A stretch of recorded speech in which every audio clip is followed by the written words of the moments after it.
Vai jums ir tāda sajūta, ka jūs varat gulēt tik stundas, cik vien jums stundas dota, bet tik un tā gribas gulēt? Varbūt zināt kādu cilvēku, kurš kulīdz iekāp mašīnā kā pasažieris, aizmieg un var gulēt nepārtraukti. Varbūt jūs zināt kādu, kurš atnāk uz ballīti un labprāt labāk iet gulēt vai sēž un klanās. Tātad šie cilvēki ir ārkārtīgi miegaini. Viens no neatpazītiem iemesliem miegainībai ir narkolepsija. Nebaidieties no nosaukuma, narkolepsija nav necik saistīta ar narkotikām. Narkē un lepsis no grieķu un latīņu valodas nozīmē nejūtības lēkme. Šī ir hroniska, neiroloģiska slimība, kuras rezultātā cilvēkam gribas ļoti daudz gulēt. Viņš var gulēt 12, 14, 18 stundas un joprojām jūtas ļoti miegains, joprojām varētu labprāt gulēt vēl un vēl un vēl. Tātad padomājiet, kā cilvēks parastais justos tad, ja viņš nav gulējis 2 diennaktis. Tā parasti arī jūtas cilvēks, kuram ir narkolepsija. Lai gan šī ir retā slimība, tā tad nav sastopama kuram katram, tik un tā pārskaitot Latvijas cilvēkus, Latvijā varētu būt līdz 3000 cilvēku, kuriem ir narkolepsija vai narkolepsija līdzīgas slimības. Narkolepsija rodas tādēļ, ka smadzenēs pietrūkst hormona, kas katram cilvēkam palīdz palikt nomodā. Tad narkolepsijas pirmais simptoms būs spēcīga miegainība. Man ir bijuši arī pacienti, kuri iemieg ejot pāri ielai pie zaļā luksfora, bet nevienmēr būs tā, ka tiešām šī miegainība būs tik spēcīga. Iespējams, ka dažkārt cilvēks var tīri labi tam pretoties. Bet iedomājieties, ja sajūta ir tāda, it kā tu nebūtu gulējis 2 diennaktis, nav laba dzīves kvalitāte. Un, diemžēl, šī neatklātā un nearstātā slimība cilvēkam ietekmē ļoti smagi viņa dzīves kvalitāti.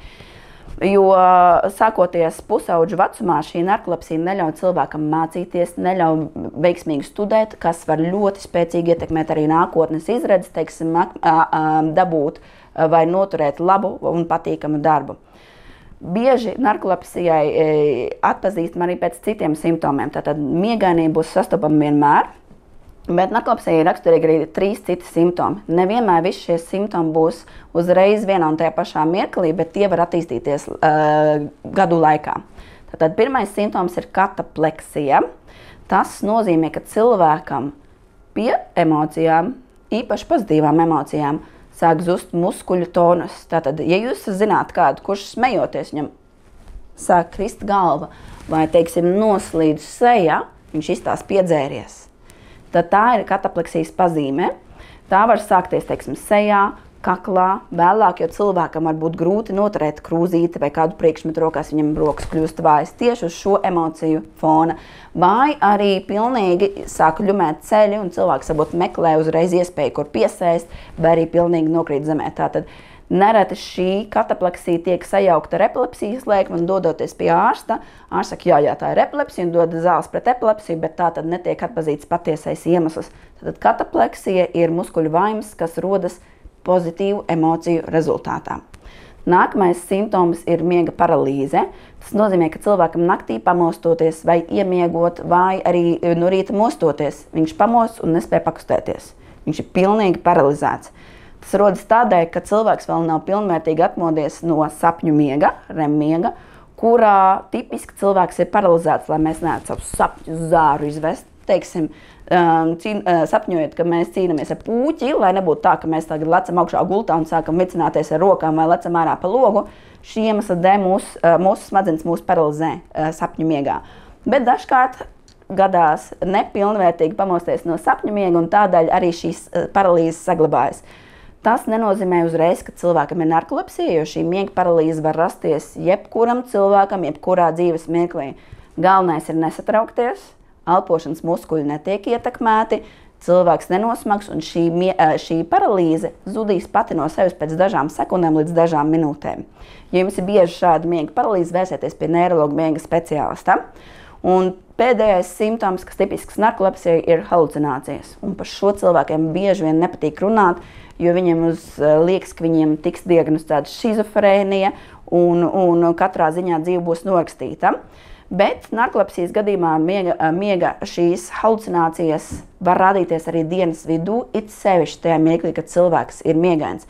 Tās var būt redzes halucinācijas, teiksim, redz, ka iespējams kāds cilvēks, iespējams redz, ka kaut kādi dzīvnieki skrien, pa zemi, var rādīties kaut kādi apli krāsu laukumi, teiksim, it sevišķi miega paralīzes laikā, var rādīties kādas dīvainas lietas, teiksim, ka zilonis iet cauri istabai, varbūt arī dzirdes halucinācijas, teiksim, bieži vien šķiet, ka kāds tevi sauc, dzirdi sev vārdu, paskaties, tur neviena nav.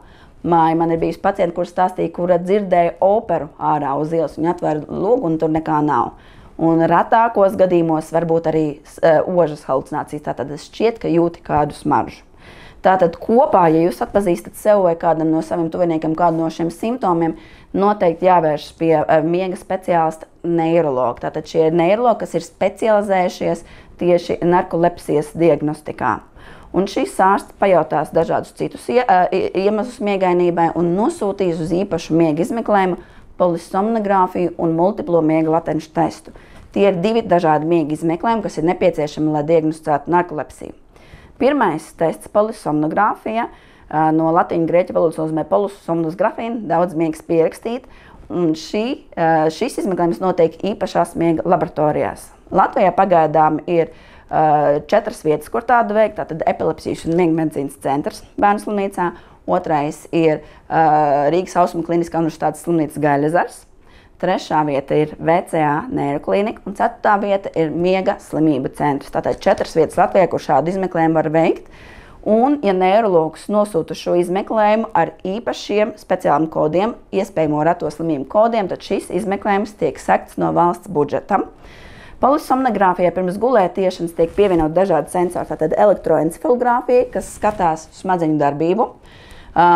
Tiek pievienot sensori, kas pēta elpošanu, tātad caurulītes zem deguna, lai skatītos, vai cilvēkam nav kādas elpošanas problēmas, kas varētu izraisīt šo miegainību. Ap krūtīm un vēduru jostas, kas skatās, kā cilvēks elpo, tiek veikta elektrokardiogrāfija, uz pirksta ir skābekļa mērītājs, uz kājām ir arī sensori, kas skatās, vai cilvēkam nav pastiprinātas kustības miegā, kas varētu izraisīt šo miegainību, un vēl daži sensori. Ar šiem visiem sensoriem cilvēks guļ miega laboratorijā visu nakti. Un skatās, kā strādā viņa smadzenes, kā viņš elpo, kāds skābeklis, kāda sirdsdarbība. Nākamajā rītā pēc polisomnogrāfijas, kad cilvēks tiek pamodināts, viņš brīvā režīmā dzīvo pusotru stundu, un tad viņam dod iespēju pagulēt. Tiek aizvilkta aizskara, izslēgtas gaismas, māsiņa saka, tagad mēģina aizmigt. Un mēs skatāmies, vai cilvēka smadzenes viņu iemidzina, ja iemidzina cik ātri. Pēc 20 minūtēm cilvēks tiek modināts, atkal pusotru stundu dzer, ko grib, un atkal pēc tam viņam dod iespēju pagulēt. Un kopā 5 reizes cilvēkam dod iespēju pagulēt, un šo iespēju laikā mēs skatāmies, vai cilvēkam ir patoloģiski liela miegainība, vai viņš iemiega ātri, un vai mums sanāk narkolepsijas diagnostiskie kritēriji. Pašlaik pieejamās ārstēšanas narkolepsijai un narkolepsijai līdzīgām slimībām balstās uz to, lai mazinātu simptomus. Tad izrunājoties ar savu ārstējošo ārstu, neirologu miega speciālistu, kopā varēsiet nonākt pie secinājuma, kas ir vistraucējušāks. Vai tā ir miegainība, varbūt tā ir katapleksija, varbūt tās ir halucinācijas, varbūt tas ir sašķelts nakts miers. Tātad katrs simptoms katram cilvēkam var izpausties pilnīgi citādāk. Pagaidām ārstēšana balstās uz šo simptomu mazināšanu. Tātad, ņemot vērā, ka šī ir hroniska neiroloģiska slimība, tad sadarbība ar neirologu būs ilgstoša, un arī medikamenti tiek lietot ilgstoši. Labās ziņas ir tādas, ka pašlaik pētniecība jau ļoti iet uz priekšu, un tiek izstrādāt un diezgan tālu attīstībā pētniecībā ir jauns medikaments, oreksīna aizstājais, tātad oreksīns ir hormons, kas cilvēkam palīdz palikt nomodā un kas trūkst smadzenēs cilvēkiem narkolepsiju. Tad iespējams, tur mīkšķus, ka tuvākajā nākotnē būs pieejami arī medikamenti, kas ļaus cilvēkiem vienkārši lietot šo trūkstošo hormonu. Gluži kā, piemēram, cukura diabēta 1. tips, ja cilvēkam trūks insulīns, viņš savu insulīnu špricē.